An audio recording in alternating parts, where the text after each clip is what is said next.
আসসালামু আলাইকুম সবাইকে। যেই দেশে যে খাবারটি উৎপন্ন হয় সেই দেশের মানুষ সেই খাবারটি রেগুলার খেয়ে অভ্যস্ত, কিন্তু যেই খাবারটি বিদেশ থেকে সবসময় ইম্পোর্ট করতে হয় সেটি সাধারণত আমাদের খাবারের টেবিলে নিত্যনৈমিত্তিকভাবে থাকে না, বা আমরা সাধারণত খেয়ে রেগুলার খাই না, এরকম একটা অভ্যস্ততা তৈরি হয় না। কিন্তু খেজুর এমন একটি খাবার যেটি কোথায় উৎপন্ন হচ্ছে সেটি জানুক আর না জানুক, মুসলিম বিশ্বের সমস্ত দেশে খেজুর সমানভাবে জনপ্রিয় এবং এটি সব দেশের মানুষ সমান গুরুত্ব দিয়ে খেয়ে থাকেন। কিন্তু খেজুর তো আসলে মিষ্টি, এর মধ্যে শর্করার পরিমাণ প্রচুর, আবার এটি ধর্মীয়ভাবে খুবই তাৎপর্যপূর্ণ একটি খাবার। তাহলে যাদের ডায়াবেটিস রয়েছে, যারা ডায়াবেটিক পেশেন্ট, তাদের ক্ষেত্রে আসলে খেজুর খাওয়া যাবে কিনা এরকম একটা জটিলতা তৈরি হয়। এবার দেখেন, অনেকেই বিশ্বাস করেন যেহেতু এটি ধর্মীয়ভাবে খুবই বরকতময় একটি খাবার, আবার এটি চিনি থাকলেও সুগার থাকলেও এটি আসলে ডায়াবেটিস রোগীদের ক্ষতি করবে না। কিন্তু অনেকেই আবার মনে করেন যে না, যেহেতু চিনি রয়েছে, শর্করা রয়েছে এবং মিষ্টি খেতে, তাহলে ডায়াবেটিস রোগীরা খেলে ক্ষতিগ্রস্ত হবেন। আসলে ঘটনাটা কি, তার আগে জেনে নেই যে আসলে এই খেজুরের মধ্যে রয়েছে কি। খেজুরের আসলে মূল অংশটাই প্রচুর শর্করা, এবং যদি আপনি বলেন যে শর্করা বলতে আসলে কি, পুরোটাই চিনিও বলতে পারেন, এবং সেটি 44 থেকে 88%-এর খেজুর থেকে খেজুরে ব্যারি করে, যেহেতু বিভিন্ন ধরনের খেজুর পাওয়া যায়। সো 44 থেকে 88% পর্যন্ত এর পুরোটাই আসলে চিনি বা শর্করা। কিন্তু যে ইম্পর্টেন্ট বিষয় সেটি হচ্ছে, যেই চিনি বা যেই শর্করাটা আমরা সবচেয়ে বেশি ক্ষতি বলে জানি ডায়াবেটিক পেশেন্টদের জন্য, সেটি হচ্ছে গ্লুকোজ। কিন্তু এটির মধ্যে যে চিনি থাকে তার ফরম্যাটটা আসলে ফ্রুক্টোজ। এই জায়গাটা একটা বড় ধরনের ম্যাজিক রয়েছে। পরের যে বিষয় সেটি হচ্ছে এর বাইরেও কী কী রয়েছে। এটির যদি আপনি ক্যালোরি দেখেন, তাহলে একটা মাঝারি মানের খেজুরে 23 থেকে 25 ক্যালোরির মতো শক্তি রয়েছে, ক্যালোরি রয়েছে এটার মধ্যে।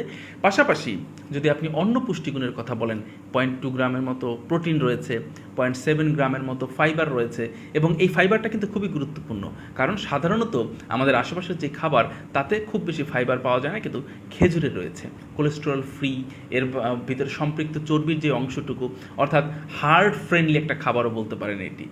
এর বাইরে যদি আমরা ভিটামিন মিনারেলসের দিকে যাই, সেই ক্ষেত্রে আমরা মিনারেলসের ক্ষেত্রে বলি যে পটাশিয়াম, ম্যাগনেসিয়াম, ম্যাঙ্গানিজ সহ এই যে পুরো নিউট্রিশনাল একটা কম্বো বলতে পারেন একসাথে, তাহলে খেজুর সেই দিক বিবেচনায় আসলেই খুবই গুরুত্বপূর্ণ এবং পুষ্টিগুণ সমৃদ্ধ একটি খাবার।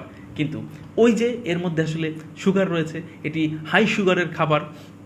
তাহলে ঘটনা কি ঘটবে দেখুন, খেজুরের মধ্যে যে সুগার সেটির ফরম্যাটটা হচ্ছে ফ্রুক্টোজ, সরাসরি গ্লুকোজ না।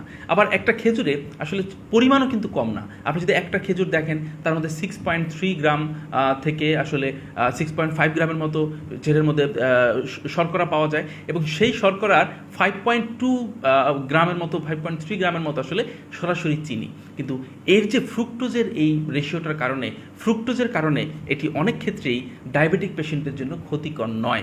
এবার আসেন, কেন সেটা আমরা কিভাবে মেজার করি, আসলে কোন খাবারটা ডায়াবেটিস রোগীদের জন্য ক্ষতিকর সেটা একটা মাপার একটা ইন্ডিকেটর আছে।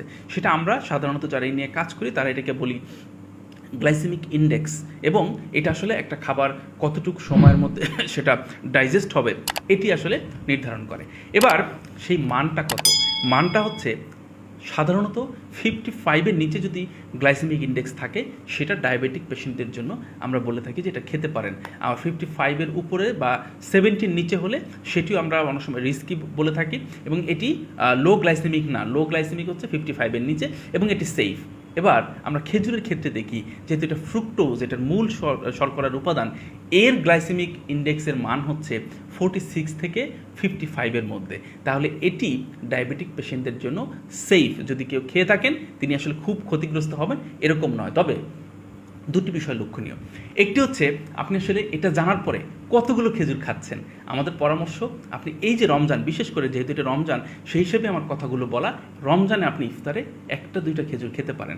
তবে যিনি একেবারেই কোনোভাবেই ডায়াবেটিস কন্ট্রোল করতে পারেন না বা করেন না, এবং যিনি ইনসুলিন নিতে হচ্ছে রেগুলার, তার ক্ষেত্রে অবশ্যই একটু সতর্কতা মানতে হবে, জেনে বুঝে খেতে হবে আপনি আসলে পারবেন কিনা।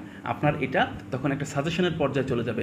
যিনি ইনসুলিন নিচ্ছেন তার ক্ষেত্রে এটা একটা সবসময় তিনি একটা চার্ট মেনটেন করেন যে তিনি আসলে এটা কতটুকু খেতে পারবেন। সো এই বিষয়টা যদি মেনে চলেন, আদারওয়াইজ নর্মালি ডায়াবেটিক পেশেন্টরা ইফতারে 1-2টা খেজুরও খেতে পারেন যদি আপনি কন্ট্রোলে রাখেন, কারণ এটা সরাসরি গ্লাইসেমিক ইন্ডেক্সের যে রেশিও, যেটা দিয়ে আমরা বুঝতে পারি এটি ক্ষতিকর কিনা ডায়াবেটিক পেশেন্টদের জন্য, সেই জায়গায় এটি লো গ্লাইসেমিক ইন্ডেক্সের একটি খাবার, আপনি খেতে পারবেন। তবে অবশ্যই 1-2টার বেশি না, প্রচুর পরিমাণে খেলে আপনি অবশ্যই ক্ষতিগ্রস্ত হবেন।